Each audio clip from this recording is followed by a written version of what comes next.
Hi, my name is Megan Richard, and today I'm going to be sharing some literacy strategies that you can differentiate to help meet the needs of all the learners in your classroom.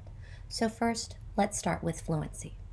Fluency is about reading with automaticity, reading at the proper rate of speed, and reading with accuracy.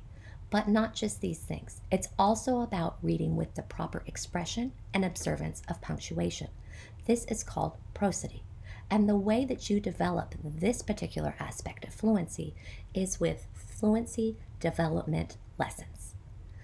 The main key here is to use short, rhythmical poems or song lyrics that students can practice over and over again and help them develop that expression. So, the way you differentiate those is you need to know your students' reading level.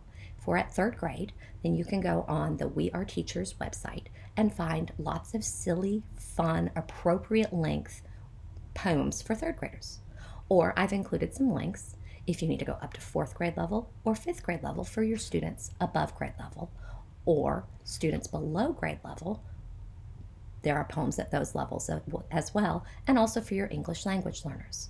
So, for above grade level students, we've got some poems that have some higher level vocabulary and some longer lengths, and you may choose some topics that are a little more difficult for them, that maybe wouldn't be their first choice but help to challenge and stretch them. With other students below grade level or English language learners, then you can choose texts that have lots of visual aids along with them and lots of repetition to help them develop that expressive reading and understanding of natural pauses. For unmotivated students who are your passive learners, they may be taking in the information, but they may not be engaging with it. And so you may need to encourage them to work in groups, to work in pairs, to make a comic strip of their particular poem, to do lots of visual work with it, and maybe not have quite so much text, because this is what helps to engage them and get their interest up.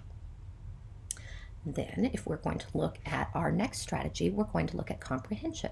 And the National Reading Panel has suggested that there are 8 metacognitive strategies, or thinking about thinking strategies, that students need to engage in and that we need to directly instruct in order for them to be up to the Common Core level with comprehension. And so, what I'd like to do today is talk about summarizing.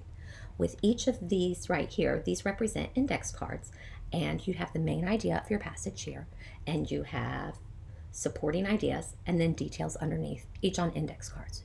Nonfiction text, fiction text, it all works. For your above grade level learners, then you can choose texts that stretch them again at their reading level, perhaps something that is a topic that they are interested in, but perhaps a little more technical language or ideas that they need to pull out. You can also have them choose the categories as opposed to you choosing the categories, provide some more details, even have them write a written report afterwards or an oral report that or oral presentation such as on Flip, in order for them to be challenged and stretched fully. For your below grade level learners or your English language learners, you may need to provide the categories. You may need to let them do pictorial representations or diagrams, shorter sentences, even phrases, one-word answers, whatever it may take to get those details in. They may need to work with a buddy. Whatever the situation, unmotivated learner, below grade level, above grade level, English language learner, it's important for you to be working with groups for these on both comprehension and fluency so that you can engage with them. Because one of the main things that these learners need to see is that each student matters.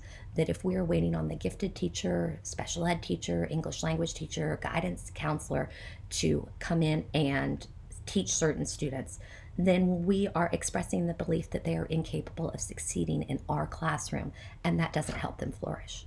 When we differentiate, what we are doing is we are choosing to address each student's needs and meet them where they are. And this emotional involvement with the students helps them engage and helps them see that you want them to succeed. Thank you.